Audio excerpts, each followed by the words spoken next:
ahead and just get started. My name is Sarah Leonard. I am the Business Development Director for the Steamboat Springs Chamber.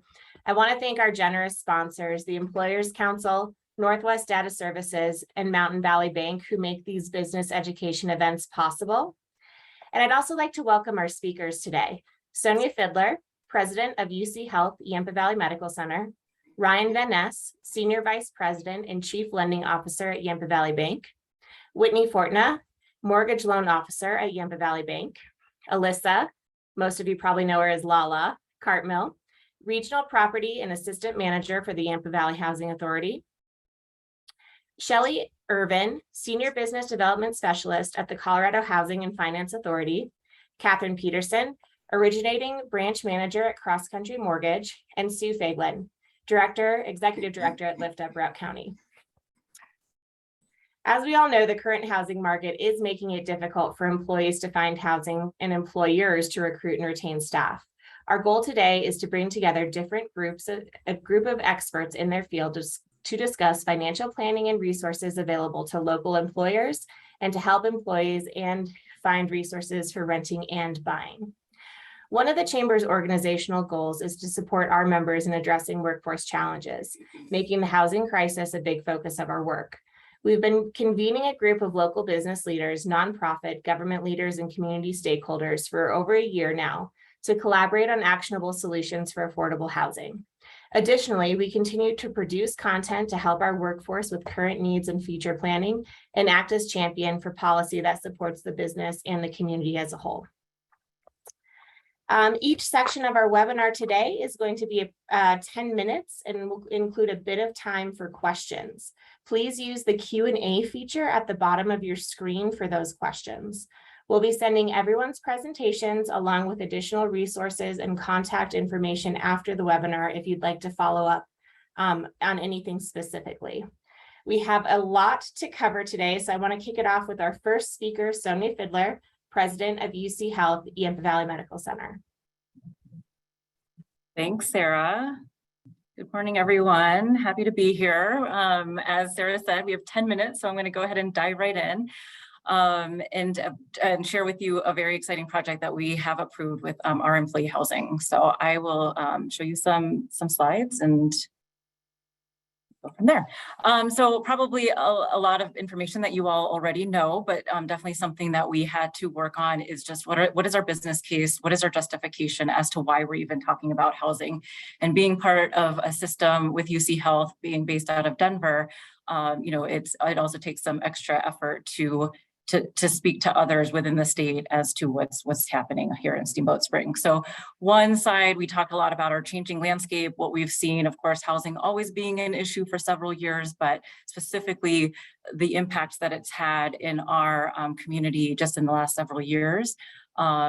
In just the dynamics of the pandemic and how it brought remote workers into our valley, and how cash offers were coming to fruition, and just what the impact then it had on our ability to recruit and retain staff.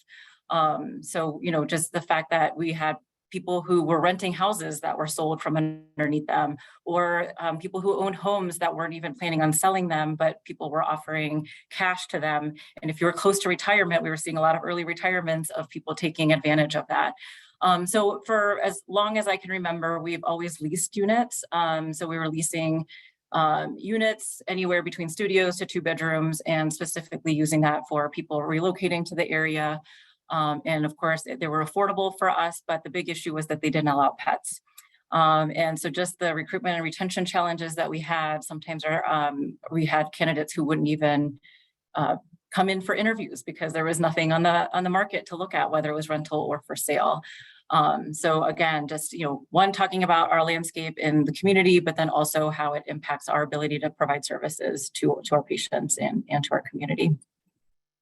So last summer, we conducted this staff survey, and we actually just did one just now because it's been a year and things have changed. But this is just a glimpse of the results of that survey. So I think it's really important for us to take a pulse of the staff and what their current situation is, what strategies we should be implementing based on their feedback. So we asked if they, we asked a lot more questions than what you're seeing here, but these were just some of the key takeaways that were really concerning to us as far as I mean, one, we were excited to see that 71% of the respondents, it was about 176 respondents about out of 650 employees. So a good sample, but you know, definitely would love to hear from more of our employees. But 71% said that they owned, so that was you know, a good data point. But then to see that 68% actually spend more than the 30% of their household income that's recommended was also concerning. And then, of course, the percentage of those who are considering leaving the community because of the housing situation, again, was also a concerning stat for us. And then, as I talked about earlier, pet friendly is just so resounding. So many people that we're trying to relocate in our own current staff, our leased housing just doesn't work without allowing for pets.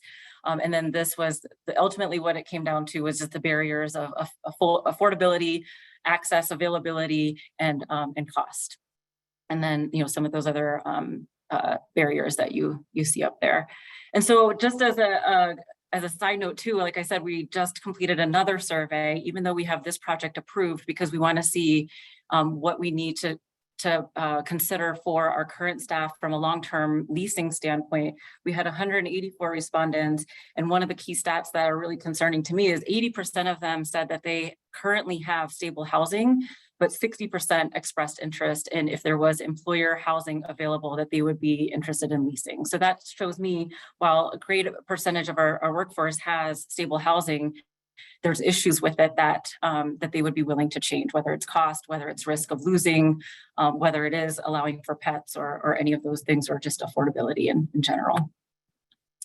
So back in 2007, going back into history, we had this project approved and permitted, but we canceled it due to the economic downturn, and wish, of course, we would have done it back then. But and then in 2009, the city of Steamboat Springs acquired the adjacent lot. And since then, we would have off and on conversations with the city, with the Yampa Valley Housing Authority, on options for that land. And, you know, just some of the proposals that we saw just really didn't meet our needs. For example, one of them was, you know, they're larger townhomes with garages, and while that would have been great, it just didn't meet the need that we felt. We really kept going back to the 2007 plans. We really want those. So when we re-engaged with the city in 2021, it was great because they were also willing to revisit those existing plans from back then. We used the same designer, and we had them tweak and update it, and have, you know, come out with our end solution that has been approved. And we actually worked with our board. We created a workforce housing committee, and of course we worked really closely with the city, just recurring meetings on making this happen and moving it forward. So yeah, it's just been a really great partnership with the city. So just to give you a little glimpse of what this looks like, you have the green dotted line is the land, and then in the middle you see the division of the city's lot and then our lot. And so we really leveraged the ability to combine the two lots, to not to separate, or, you know, to say, well, this is our side and this is your side, but really to utilize the entire space to do what's best. And the city liked the design and the size of our building, so they essentially mimicked it, although the interior looks different because they're meeting a different need than what we're meeting. Just a rendering of the outside of the building. So it's a 2.5 story building, or floors. So 2 stories on one side and then 3 stories on the other side. So that just helps with, you know, views and just elevation of the building. And this is the floor plan. So for our situation, the one thing that we really loved about the 2007 plans is the flexibility. So knowing that we might recruit a single individual or a couple, all the way to, you know, a family with multiple kids. And so we really wanted that ability to flex based on who was coming to us. And so we have, what you see here is a lot of 1 and 2 bedroom units.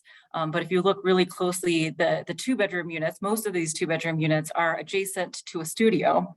And so it can split up into a 1 bedroom unit and then a studio unit. So you can essentially split those 2 units up, and we can accommodate anywhere between 11 to 18 units. So 11 units if we were to utilize all of the lock-offs, but 18 units if we were to keep them all separate. So that was really important to us. Again, the city took it a little different approach. They didn't need that flexibility. Their goal with this housing is to have long-term leases. And so they really focused on 1, 2, 3 bedrooms that were just static and didn't allow for that growth or shrinkage. And so and then the final is that half floor that I talked about earlier. So, I mean, I think as far as, what we really needed to focus on from an investment, these are always, housing is not our core business. And I know that every employer feels that way. We are good at what we do, and that's delivering healthcare services, not housing. And so it's definitely been an interesting field and industry to enter into. So, but we do feel that this is an investment that we're making into our local community. We need qualified staff to provide the services that we do. We can't, similar to maybe some other, and I know not ideal to shut down, close your doors for certain hours of the day.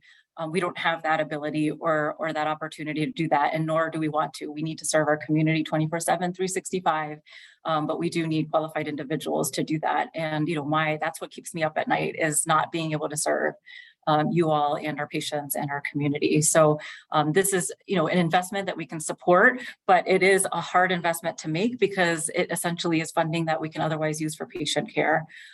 So we did look at grant opportunities. There are several grant opportunities.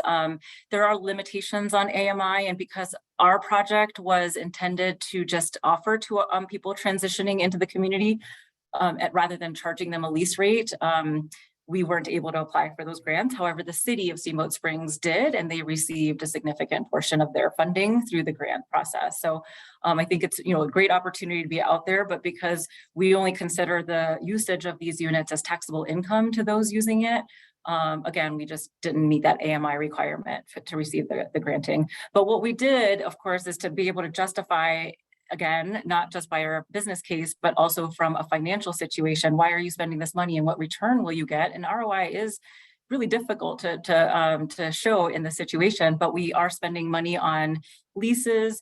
We spend money on travelers, contract labor when we don't have staff. These are short-term assignments, and those are, as you can imagine, costly. We have staff that stay in hotel rooms when they're on call and they live further out than the call response time. And then just recruitment costs in general, or the cost of turnover, which I know, there's a lot of different interpretations that you can use on what that equates to. But, we really looked at how do we, shift some of these ongoing costs and support it in this investment for housing. So, it's just an investment that we're happy to make, and we're happy to be here. But of course, it's just this kind of hard focus area, because really our focus is always patient care. But we know we can't deliver patient care without our staff, and therefore we believe in this investment. We are continuing to look at other opportunities from a future standpoint. Again, we're focused with this on transitional housing, people that, those short-term assignments, what we call travelers or contract labor, and then on-call staff. So we can eliminate those costs there, use this housing for that, and then possible long-term leases too. And see, if there's vacated units, are there employees that would want to have a long-term lease there? And then from the future standpoint is just looking at, is there other further projects that we can look into that would allow us to do those long-term leases? And we will definitely be keeping an eye on some of these House bills and propositions that are coming into the state, where again, there's access to funding to help support these affordable housing projects, and see how we can continue to support our staff in a long-term basis. So I think that's, key takeaways. Just again, I kind of hit on this investment outside of our core business. We also have childcare. We've had it for over 40 years, the Grandkids Child Care Center. So we've already been in an industry that is not our core business. So now entering into employee housing is just another add.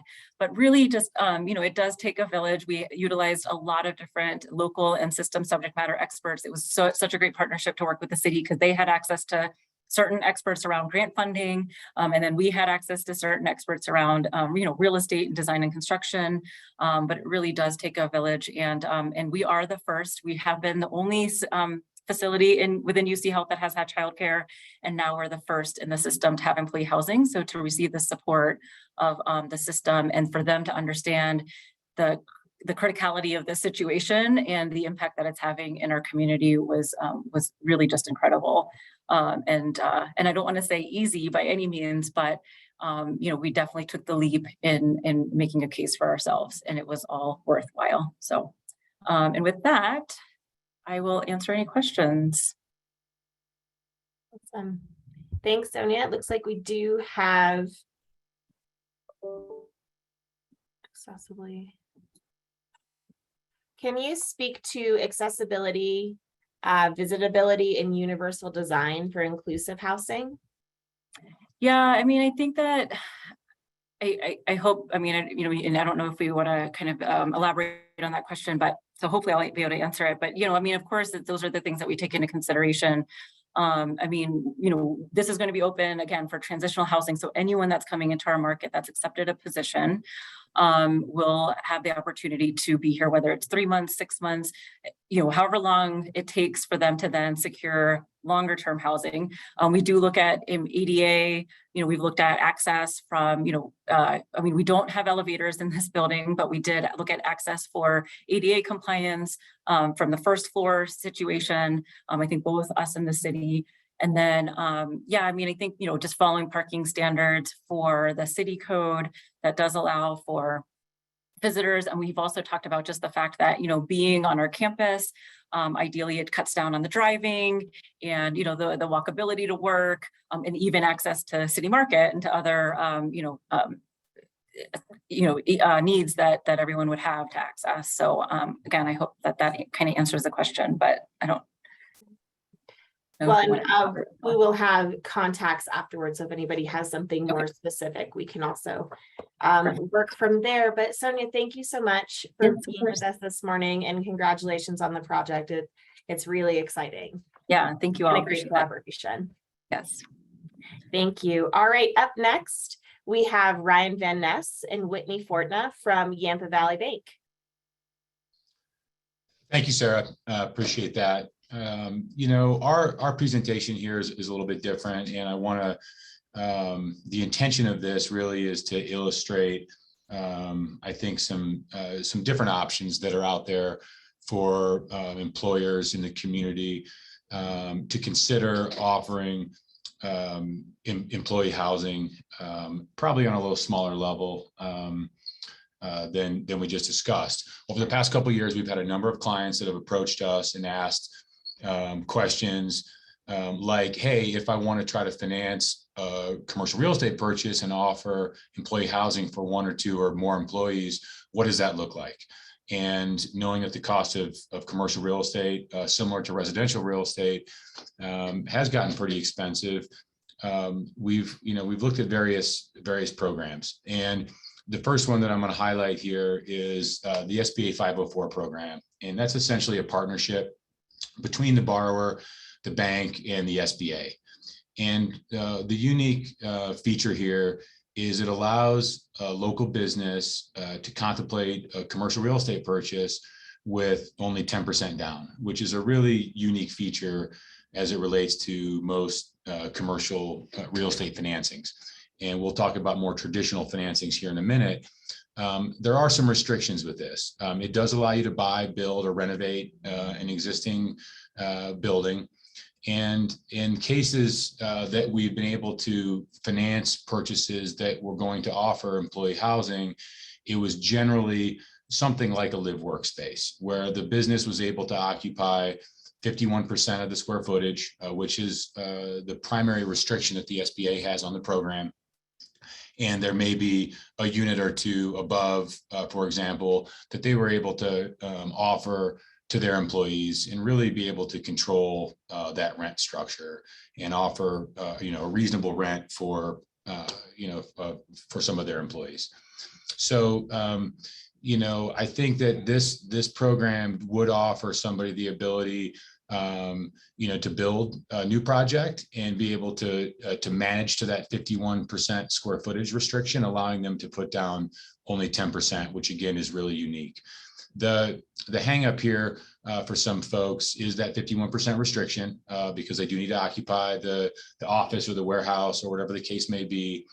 And also I don't want to speak to this too much, but I did want to point out that the fees associated with the 504 program are generally more significant than a traditional commercial real estate loan. And, that's in part because the interest rates on the SBA portion can be really attractive. And again, they are willing to, in some cases, look at situations where the loan might not be something that the bank is completely comfortable underwriting. So here's a quick outline of that. I don't want to spend much time on it, but I did want to point out that that there are higher than customary fees. But again, the ability to put down 10% really is the benefit there. The other benefit are interest rates, and they do offer a 25-year loan term, which is longer than many commercial real estate loans. 20 is usually more customary, and 25 on newer properties, but they do allow for 25-year terms. And they do allow for a fixed rate for that full 25-year term, which is a really unique benefit, where traditionally bank rates are going to be fixed for 5 to 10 years, for example. So we've seen this begin with a number of Steamboat properties that are generally live work, and Hayden as well. And we've seen more interest in this here the last couple of years, and which is why I wanted to highlight this program as an option for a business that may be more restricted with their liquidity position to be able to put down a higher amount for more of an apartment purchase or something along those lines. Next would be really when we have an employer who is interested in purchasing a small apartment project or building a small apartment project. Again, it could be in any of our surrounding markets. Likely we're seeing that take place where land is a little more attractive. Hayden, for example, we've seen some smaller properties go up that have been used for apartments. And we don't have the restrictions on a traditional bank loan that you have on the SBA. Let's suppose somebody wanted to simply build 8 apartment units. They don't need to occupy any of that. They can use those to rent to their employees. But you'll see that the down payment structure is different, where it's more traditional. That's going to be 25% down. And oh, sorry, did I not have my screen share on, guys? You did not, but we are all set now. So Okay, sorry about that. If you want to share screen again, Ryan, that would be great. Yeah, my apology. That's okay. Okay, looks good. We can see it. Okay, sorry about that, everybody. Basically, to roll back here real quick, I was highlighting the typical structure of an SBA loan, which is 10% to the borrower, 40% SBA, and 50% bank. And then fast forwarding to a traditional commercial real estate loan structure that is generally 25% cash equity from the borrower and 75% from the bank. And this would be a situation, again, where the employer is interested in, it may still be purchasing a live work or something that they don't necessarily want to occupy a portion of it, or they want to build, or purchase some apartments. So there is more flexibility in these programs. And, really the goal of this was to illustrate the fact that there's a couple of options out there, whether it be 504, a traditional real estate loan, and, we can often customize commercial loans to be able to meet the needs of a borrower if they're looking to, to build, especially when they're looking to build something that's going to be utilized by their business versus a pure investment. As far as the commercial real estate, the traditional structure, it's not much different from the SBA. It's just going to have a shorter fixed rate duration. And the SBA really offers that long-term fixed rate and the low down payment structure, which is, a real big benefit, again, for many, many local businesses.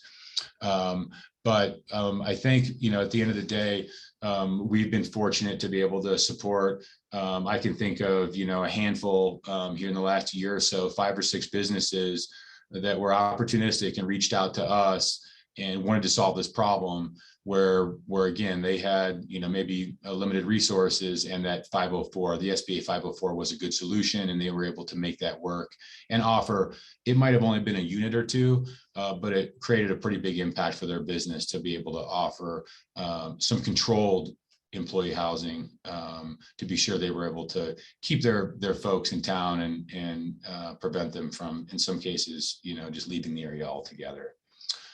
So with that, I'm happy to answer any questions once we're done here, but I'll hand it over to Whitney, who's going to speak briefly about some of the low down payment options that we have, and from a more of a traditional mortgage perspective.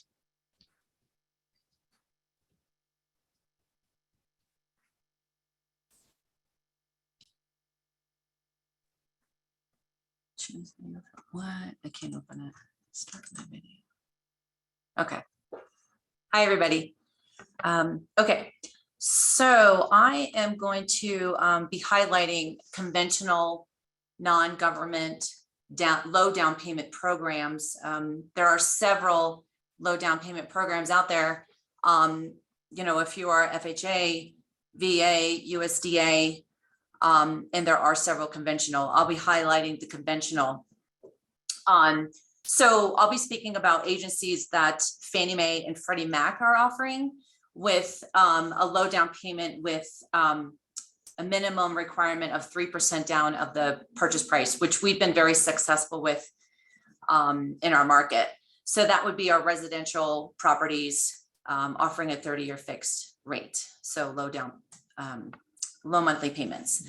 So I'm going to highlight 7 things you need to know about Home Ready, which is offered by Fannie Mae, and Home Possible, which is offered by Freddie Mac. So the first point would be down payment requirement is only 3% of the purchase price. So that's lower than FHA.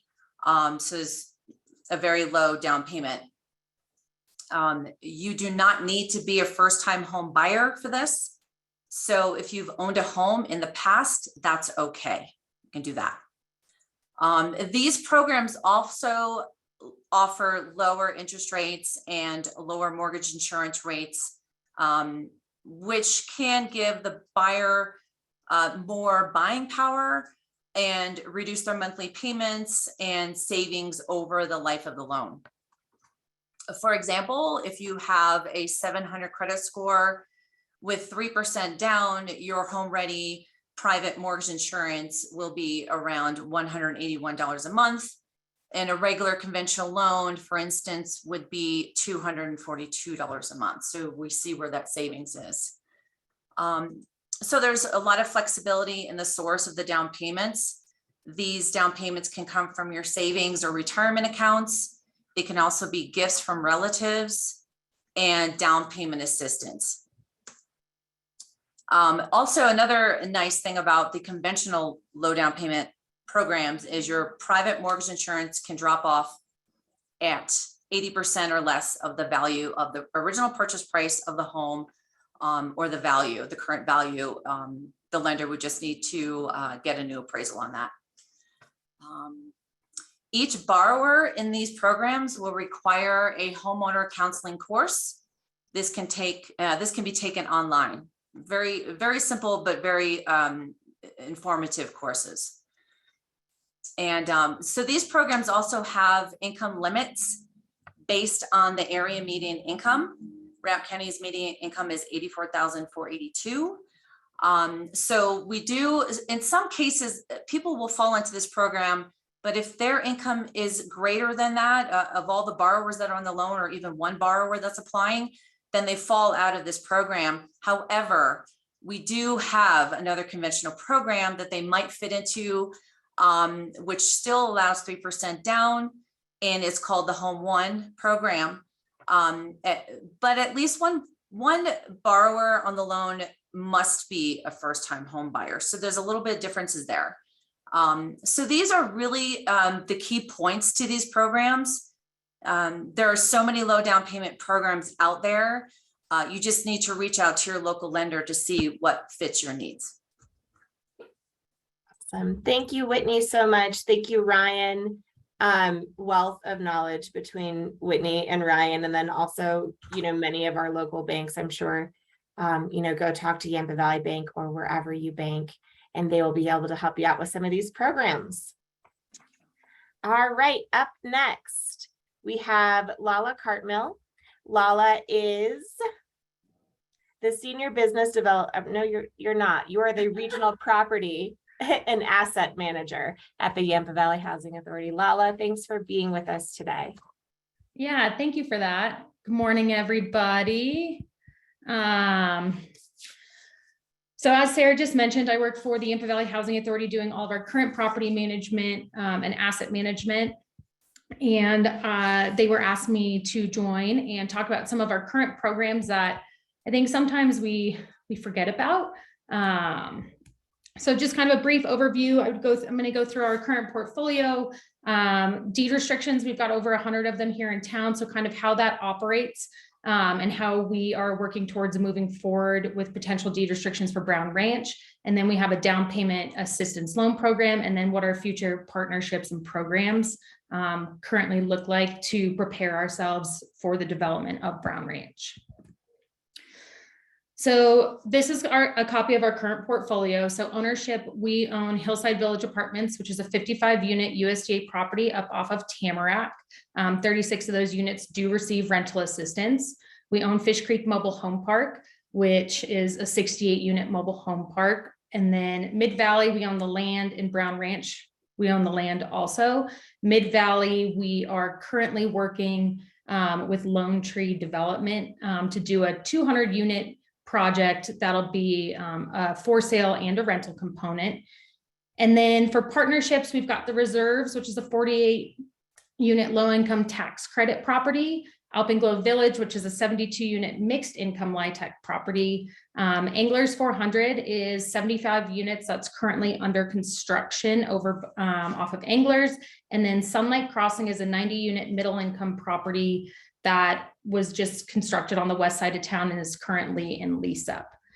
A lot of these properties that we utilize we work off of area median income. So I just kind of wanted to touch on this. So area median income, this is generally what we operate. You can see the large array of them. The low income tax credit properties actually function from the 60% and less for that area median income, which is a huge demographic for our community. These are the gross annual incomes for those. Sunlight Crossing is kind of that middle income, which is 80 up to 120%. And then that 150, I don't have rents in there because that's more of a market rate unit, but it does utilize for our down payment assistance. So I wanted everyone to just kind of have a general understanding of the difference between what these household incomes are and kind of what that range is. The Housing Authority operates heavily off of these area median incomes. I feel most of the articles that you see in the newspaper, it's this property is this AMI or this functions off of that. So these numbers are pretty true. The Colorado Housing and Finance Authority publishes these every April, and this is kind of what we base everything off of. So deed restrictions that we currently have in town, there's roughly about 100 of them. I think the Housing Authority has absorbed quite a few of them between when Ralph dissolved, when the city had some inclusionary zoning going on, and then the Housing Authority actually built Fox Creek Village condominiums. Deed restrictions are intended just to help local families afford home ownership, and excuse me, they are not supposed to see a significant value appreciation compared to the free market homes. So a lot of these tend to have certain sets of restrictions. They vary throughout Steamboat. Some of the most important ones are employment. All the local deed restrictions in Steamboat do require full-time employment or that you retired from full-time employment in Routt County. Sole residency is another thing that we strongly qualify for, so you can't own something else. And then a lot of them vary between the incomes. Most of them are represented at 80% or 120% of our local area median income. For the affordability, a couple different ends. I know we used to have front end ratios, which we've actually removed on the Fox Creek Village condominiums. And then there's still quite a bit of price caps around town, mostly focused on the West End Village townhomes and the Fox Creek Village apartments. Deed restrictions, I know this is kind of, we've had a bit of a hodgepodge as we've received these deed restrictions and the housing authorities absorbed them. So we're currently in the works of coming up with like a blue ribbon deed restriction for Brown Ranch, just to understand what actually matters. What does the community want? What does the community need? How do we maintain this affordability? How do we hit different AMI targets? How do we allow for more mobility the way we've started to do within our rental markets? But also maintain that component of affordability so that the next person can also move along and have that first home buyer opportunity. Our deed restrictions do not have to be first-time home buyers, but it's definitely a good stepping point for a lot of people in our community. To tie in with our deed restrictions, we have a down payment assistance loan program that I'm not sure a lot of people know about. I know we actually work a lot with Catherine Pedersen. She's super familiar with this program, but the Housing Authority does have funds set aside to help people purchase homes. So we'll help with up to 10% of the purchase price of a home. You do have to be employed a minimum of 1,650 hours annually within Routt County. The property has to be located within Routt County.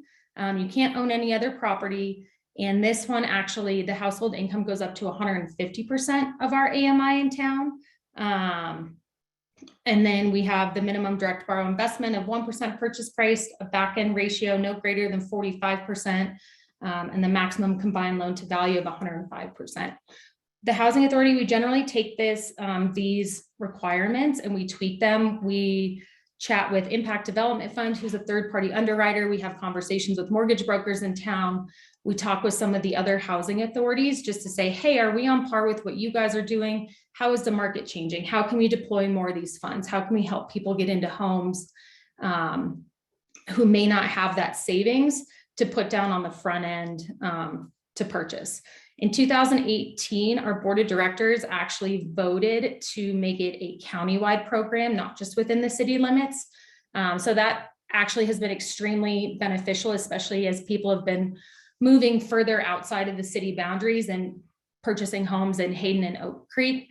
I think to date this year in 2022, we've deployed $140,000. So that's been pretty exciting to see that money moving and to be brought out into the community and help local residents stay. Some of our future programs and partnerships that as the development of Brown Ranch happens, that we've learned through our outreach and from hearing from a lot of our underserved populations is they don't understand what credit is. So how can we create some credit counseling classes? How do we set up some budgeting classes? First-time home buyer education. We've got a couple of years till Brown Ranch is going. So how do we get everybody within this community prepared and set up in a way that when those houses start to be going vertical and beyond the market, how do we help them have everything lined up so that they're good to go and they feel confident and comfortable to make that purchase? Stewardship and housing navigation, we are going to lean on heavily. We've learned how valuable that can be through this process with Brown Ranch to partner with a lot of the other, whether it's Integrated Community or Lift Up or Horizons. Those guys know their clients and what their needs are. And even once Brown Ranch comes around, they're going to continue to use those resources. So how can we build better partnerships with them to give them the information that they need to help their clientele find safe and stable and affordable housing? The latest one that we've kind of taken dive into is resident-owned communities. So that's helping mobile home park owners when their parks become for sale. They've got a first right of refusal to purchase that. So what does that navigation look like? We're currently exploring that with Whitehaven, and it's proven to be a pretty successful program, and the community really appreciates and benefits from that option and just the education component to it as to what their rights are and how they can maintain their homes here in Steamboat. And other than that, that's just kind of a quick preview without diving into the project specific. Yeah, any questions? Thank you, Lala. Looks like we do have a question. So a question here, Lala, are there employment eligibility requirements to access these housing options? If someone becomes unemployed while occupying these supported housing options, are they at risk of losing their house? So I think that's a hard question to answer. It kind of varies along the properties. Obviously life changes. So most of our properties are pretty supportive as to how this operates. Once you get into one of our LIHTC programs or Sunlight Crossing, we only do that employment verification at the initial certification. So once you move in, so if you move in and 2 weeks later you lose your job, we're not going to kick you to, you're not going to lose your housing. Hillside Village Apartments, USDA operates a little different due to the rental assistance component. So if someone is working and they lose their housing, more of that rental assistance actually becomes available to them because that property is strictly set to 30% of someone's income. So they just communicate with the property manager and then their rent can actually fluctuate month to month based on what their income is or if they're working or not working. Awesome. Thank you, Lala. And thank you for being here. We so appreciate all the work that you and the Housing Authority does for our community. Thank you. Up next, we have Shelley Irvin, who is Senior Business Development Specialist at the Colorado Housing and Finance Authority.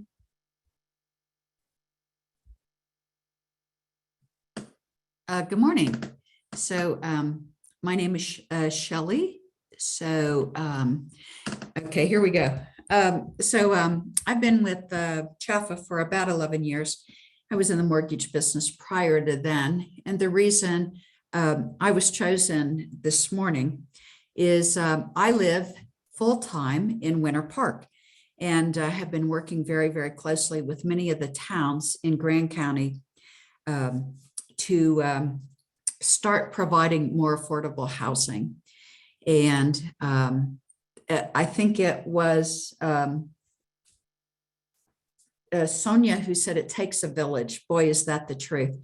If you want to create affordable housing, there's so many people who have to help out with this. So as I try to share my screen here, anyone who wants to give me advice on what they see or don't see?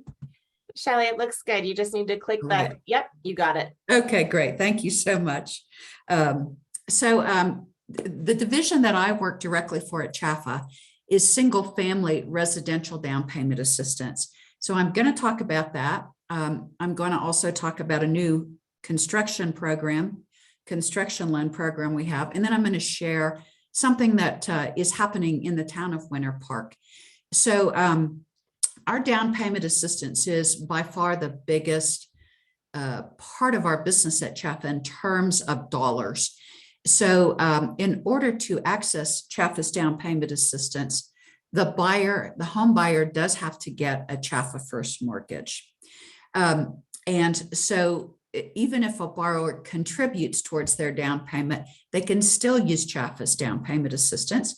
So let's say if there was a borrower who had 15% down and they were really, really close to maybe doing a conventional loan with us and they wanted to avoid mortgage insurance altogether, there are situations where they could combine our down payment assistance, their money, and maybe not have any mortgage insurance whatsoever.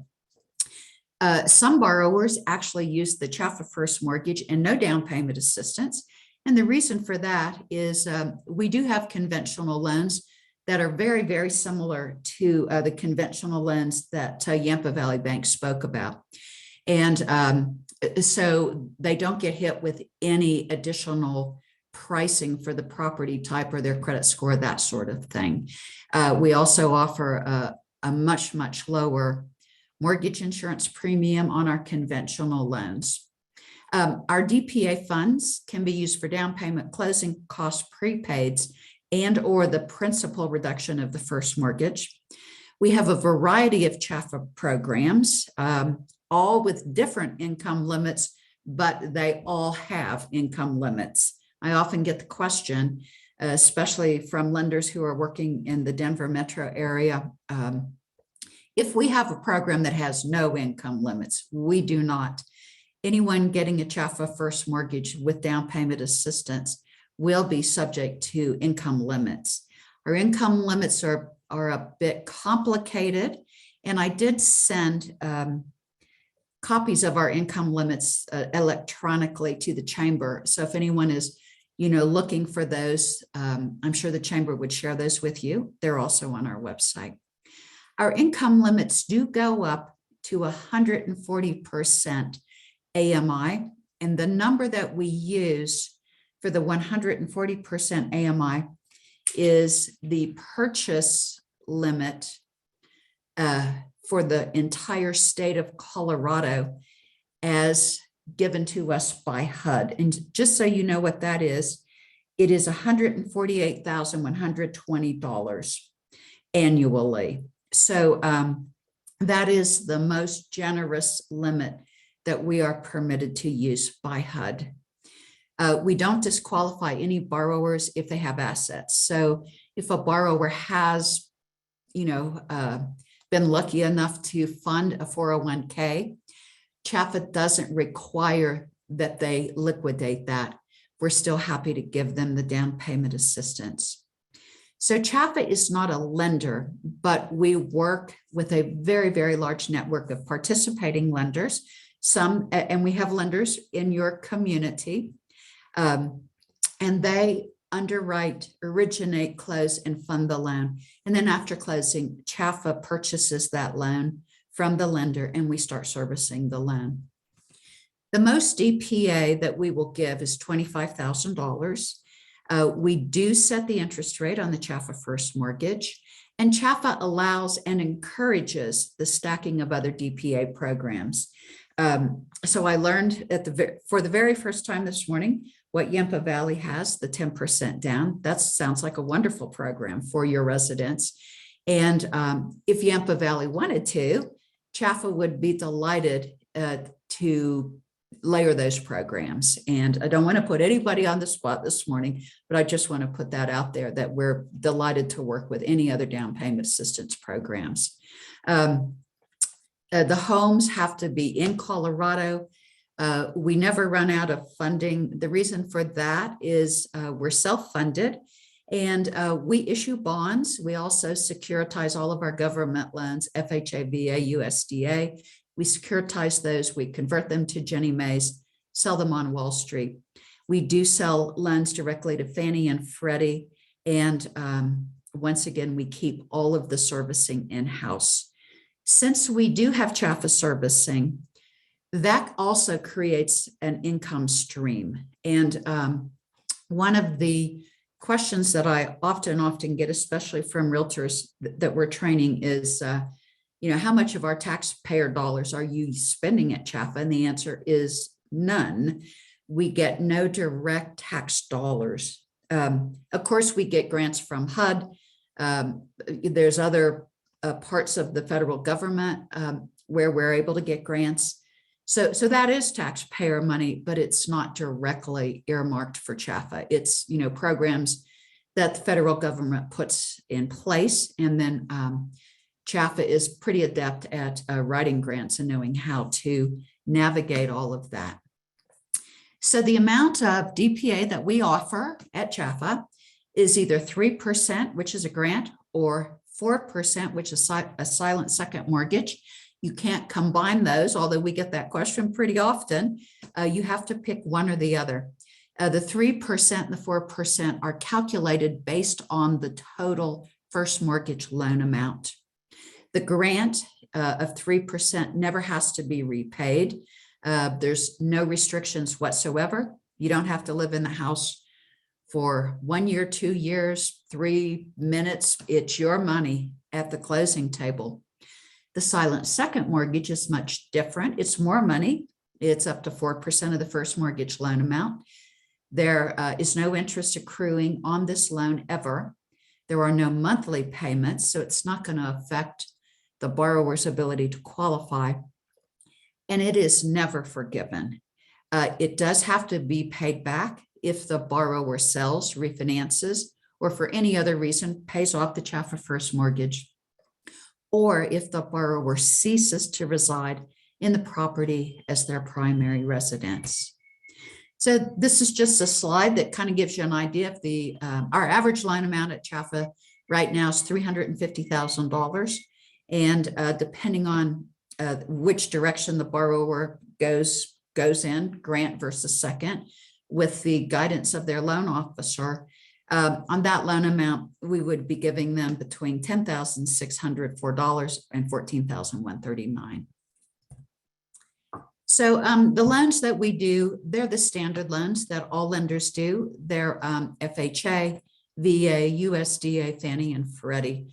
These are just the names of our programs, and each program has slightly different guidelines within Chaffa. Chaffa also offers statewide homebuyer education. Chaffa does require homebuyer education, and we require our homebuyer education if you're going to get Chaffa down payment assistance. However, anyone is welcome to attend Chaffa homebuyer education. It's not just for Chaffa borrowers. We used to, about 80 to 85% of homebuyers attended our in-person classes until the pandemic. And then, of course, there were no in-person classes. Chaffa had always offered online classes, but we charged for those. So today, both kinds of our homebuyer education is free to anybody who wants to take it. And I need to reiterate, you do not need to be getting a Chaffa loan to use Chaffa's homebuyer education. Lots of other down payment assistance programs use our down payment or our homebuyer education. And we encourage that. We're fine with that.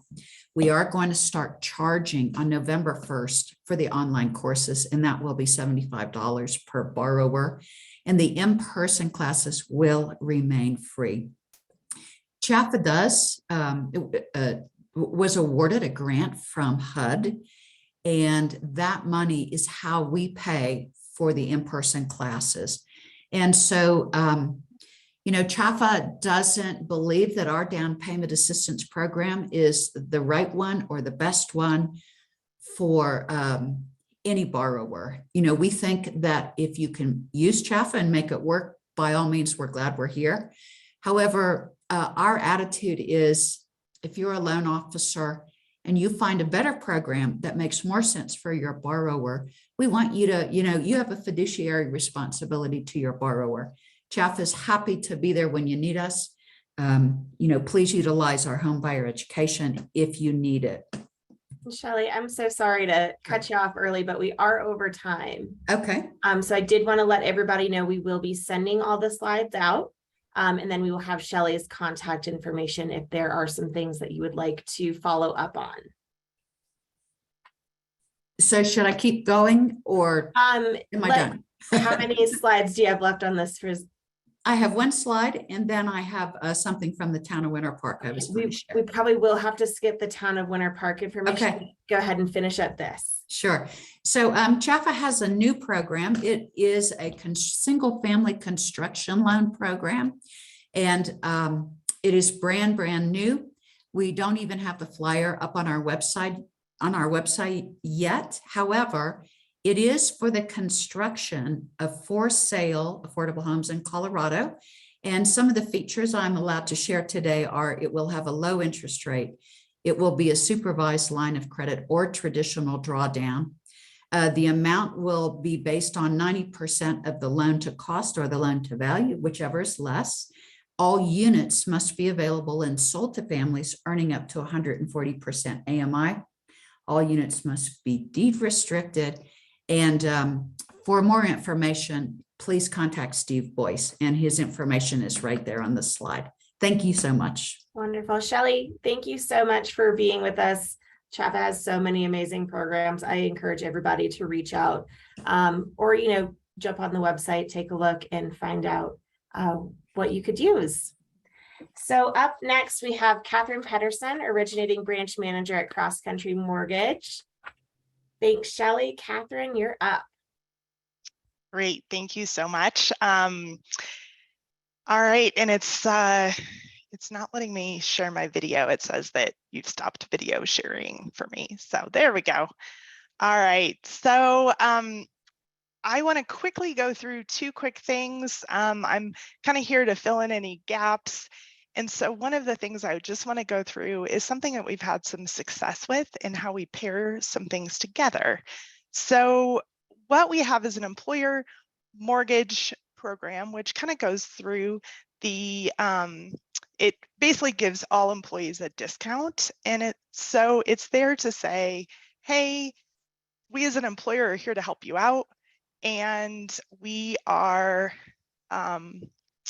we're going to give you this big, huge discount to do that. So this kind of goes through a little bit. The biggest part I think I want to make sure everyone's aware of is it not only includes the discount, but one of the things that I think is so important that Lala brought up a little earlier is how important the training is and how important the education in getting people ready. So this is kind of just something that we're trying to do with employers to make sure that their employees are actually ready to buy when that time comes, when the stars align for them. And then I want to show you guys how this all works together. So bear with me just a second while I bring this up.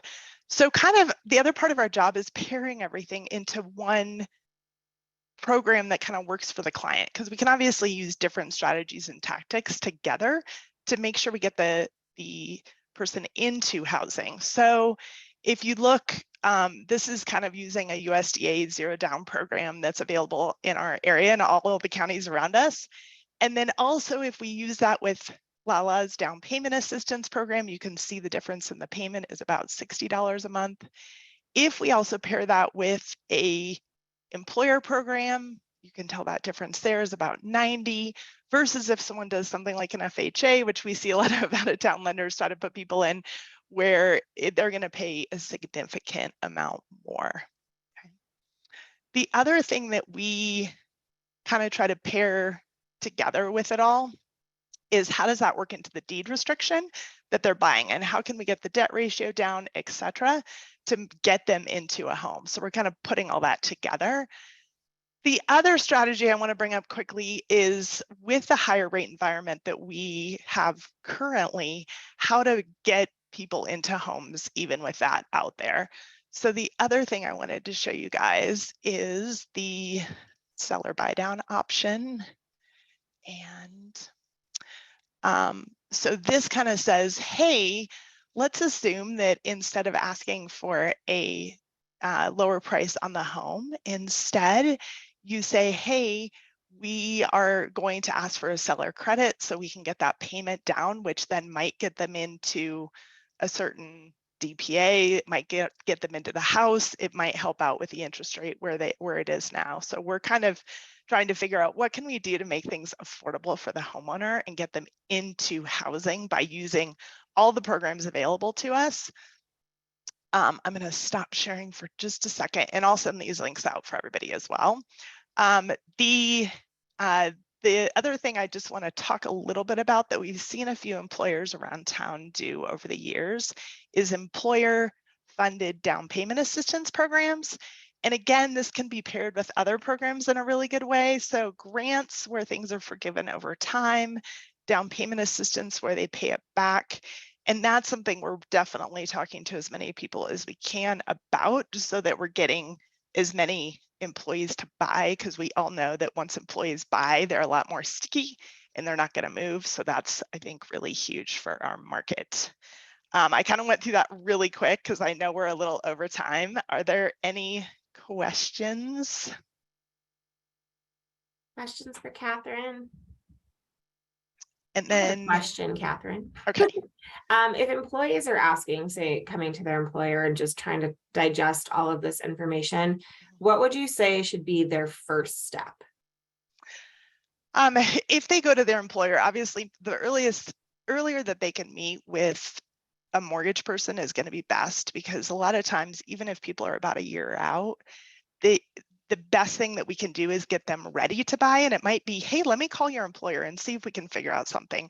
Hey, have you asked your employer this? Have you looked at the housing authority? Have you taken the home buyer education class so that you can fit into the conventional low down payment or the DPA? So it's kind of working with that buyer on how to get them as ready as we can. And then sometimes that helps them approach their employer to figure out if there are any programs out there. Most of the time, we're seeing those employers get that information out to employees pretty quickly, though. Awesome, thanks.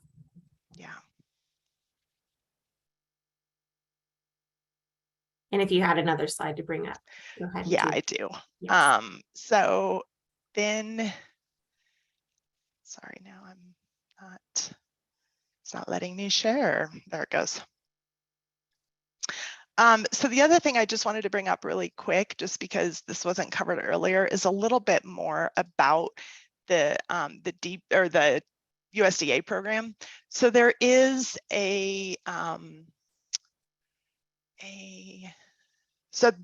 that program does have income limits as well, but it is a zero down program and allows seller credit. It allows there's a lot of flexibility in that income limit, as far as we can take off childcare, we can do some things to kind of try to fit somebody into that guideline. So we see that we use USDA a lot in this county and Moffat County. So I think that that's just a quick program that we don't want to forget about while we still have it. It's based on our population size and we are still rural, but eventually we could lose that. So it's definitely something that we're super happy to have in this county, and just wanted to mention that program before I stopped presenting here. Okay. Wonderful. Thanks, Catherine. Any additional questions for Catherine? All right, I'm not seeing any. I know we're going super fast, so I'm sure some will come to you after this webinar is done and people have a chance to digest. So thank you so much, Catherine, for being with us here today. Thank you. Our last speaker today, we are really excited to have Sue Faglin with us from Lift Up Routt County. So Sue, welcome, and thank you so much for being here. Thanks, Sarah. Good morning, everybody. I'm happy to be here. Our mission at Lift Up is respecting the dignity of every person. Lift Up serves our community by providing resources and assistance to meet basic human needs and strengthen self-sufficiency. So for those of you who don't know, Lift Up of Routt County is more than just an awesome donation center to bring your stuff to and a fantastic thrift store. Lift Up offers financial assistance for Routt County residents in an emergency situation who are at an income level of 300% or lower of our federal poverty level. We also have other programs. We have financial assistance for utilities, medical costs, other expenses, including our main topic today, which is financial assistance with housing, which could be rent or mortgage. And we have a scholarship program as well as our food and clothing assistance. I'm going to share my screen and show you, what 300% of federal poverty level as an income rate looks like. So this is our website. So there's a need help button at the top. And if you scroll down, this is what the income levels we serve look like. So on the left, we have household size. On the right, we have our Lift Up guidelines. So for one person, your monthly income could be $3397.50 a month. And for a family of four, it could be $6,937.50 a month.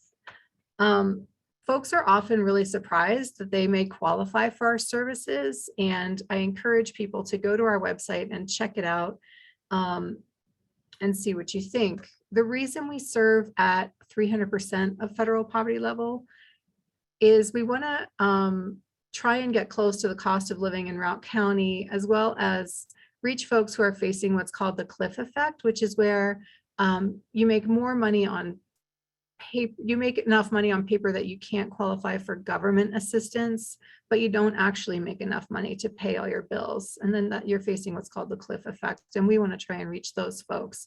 And so our income level is 300% of federal poverty level. And this column over here is actual federal poverty level. So liftup.org is our website. You can feel free to check that out and see if you qualify. So I'm going to stop sharing for a second and just back to housing assistance. So we have provided additional financial support for housing assistance during COVID, but most of our clients are not currently coming to us for assistance for COVID related reasons. So going forward, people could apply for housing assistance, that's rent or mortgage, once in a 12-month period for up to $2,500. We do ask clients what they can contribute to the cost of their rent or mortgage when they apply with us. Folks need to go through our application process, and I'll show you that on the website as well. Our applications are on this same page on our website, and it's just one packet. It's English and Spanish.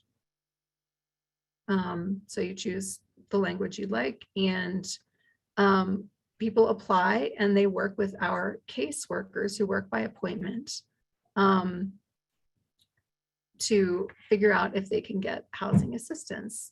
And so the first page of our packet shows what people need to provide when they apply for assistance. You know, a lease, photo ID, pay stubs, and then you check which thing you're applying for, which type of assistance you're applying for, and then you go through and start filling out the application. LiftUp works then directly with the landlord or the mortgage company at that point to figure out getting the rent paid if the client qualifies. And so our housing assistance is intended to keep a client, I'll stop sharing for a second, intended to keep clients in their current housing or get into comparable housing. And usually we require a residency of 6 months, and we do serve Routt County residents, just so everyone knows. The client must be staying in their residence. So the client is not eligible if the lease is up and they're moving out, or they're moving out, say, in the next 2 months, or leaving Routt County. We're focused on keeping people stable and in their homes in an emergency financial situation. Our assistance is also for the current month. It's not to make up past due months. And our rent or mortgage payments are paid directly to the landlord or the mortgage company, not to the clients. Examples of what we cannot serve. So for example, one time we had someone who had rented a house on the mountain for $7,000 a month, and there was no way they could afford that amount. They just chose to rent a house they couldn't afford and then come to LiftUp to try and fill in that gap. And that's not what we do. We work with the client, look at their budget, make sure they are in a sustainable situation after our funding ends. So it's not for someone who has gone above their means to rent a place they can't afford month to month. It's more an emergency situation, as I said. And we do serve Routt County residents, so not other counties. There are similar programs in other counties, and so we don't duplicate those services. And just so people know, LiftUp also offers, like I said, food and clothing assistance. So that's like vouchers for our thrift store if someone can't afford clothing, and household items. And we encourage people to utilize our food banks. So we've got food banks in Steamboat, Hayden, and Oak Creek. And what that can do is free up funds from folks' budget to help them afford their housing bills, because food is usually the most malleable bill. It's the bill people can skimp on, although that's getting harder these days with the cost of food. But as opposed to, say, a rent or mortgage payment, which is a static amount every month that you always have to pay. So if you come to our food banks, you know, you can save the cost of about a grocery cart of food a month, which can really free up funds for that rent or mortgage. And I'm just going to share one more time, if I can. Sorry, hang on one second. So I'll be on our website again one more time here. And so again, our services are for folks at 300% or federal poverty level for our food banks as well. And we also administer programs through the USDA if folks have the required lower income levels, which are shown here and here, which could result in an additional box of food staples per month with those programs. We encourage people to use our food banks. So they're really not for those who are only desperately hungry or at actual poverty level. They are for folks at this level. If you've ever donated clothing to Lift Up, you have helped to feed somebody. If you've ever shopped in our thrift store, you've helped to feed somebody, and it's okay to take a turn. People can shop at our food bank once a month and twice a month just for fresh produce. And like I said, it's about a grocery cart amount of food, which is substantial when you're looking at the cost of food right now at the grocery store. And we also have a grab and go section in the front of each of our food banks where anyone can stop in and grab food and walk out without applying with us at all. It's just, we want to make sure people don't go hungry, and that's open any hours that the food bank is open. So please feel free to utilize that as well. And sometimes you'll see on our Facebook page, we might happen to get a shipment, like a huge shipment of apples or produce or bread or something that we can't distribute before it all goes bad. And so we kind of put that out to the community like, hey, swing by the grab and go section and grab some fresh produce or bread, whatever it might be. Also, you'll be getting a flyer from Celia at the chamber that shows our services. It's really small and simple. And actually, I'll show that to you right now. And what I would do is recommend that you, if you are in an employer or you're in an organization, feel free to print these out. You don't have to print them in color. They can be black and white, and they're 4 to a page, super simple. It shows what Lift Up can do to serve folks and has our contact information down here. And then when you print it, it prints on one side English and the other side Spanish. And so please feel free to print these out, give them to your HR people or managers or even staff members as a reminder that we are here to serve their basic needs situations. That's everything I have. If anyone has any questions, I'm happy to speak to those. Thank you so much, Sue. Looks like we do have a question. So the question is, given the absence of homeless shelter programs in Routt County, please speak to the added pressure on Lift Up for serving people who are without shelter or housing and how you navigate those challenges.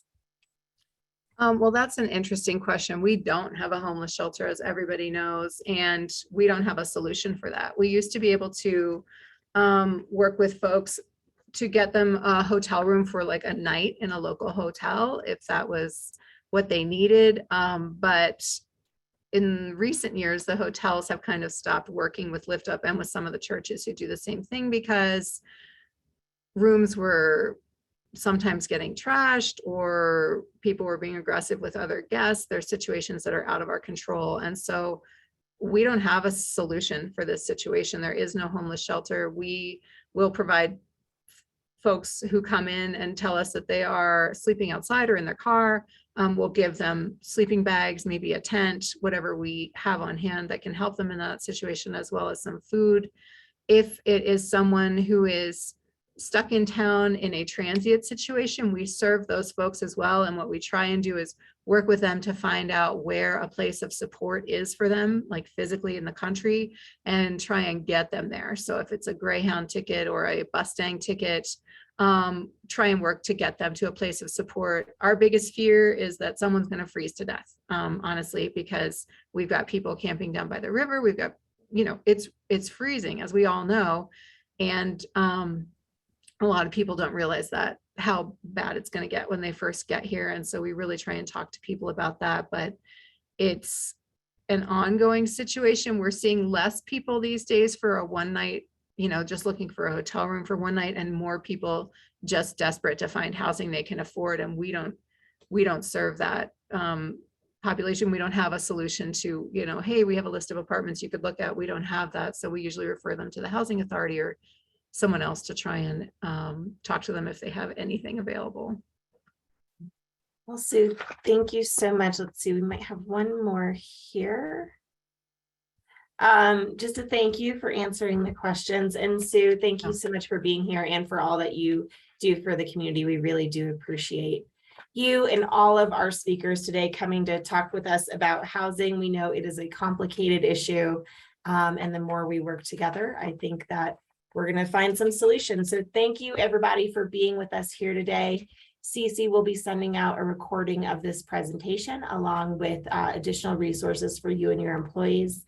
And one more quick shout out to our sponsors. Thank you, Employers Council, Northwest Data Services, and Mountain Valley Bank for making today possible. Thank you, everybody, for joining us, and enjoy the rest of your day.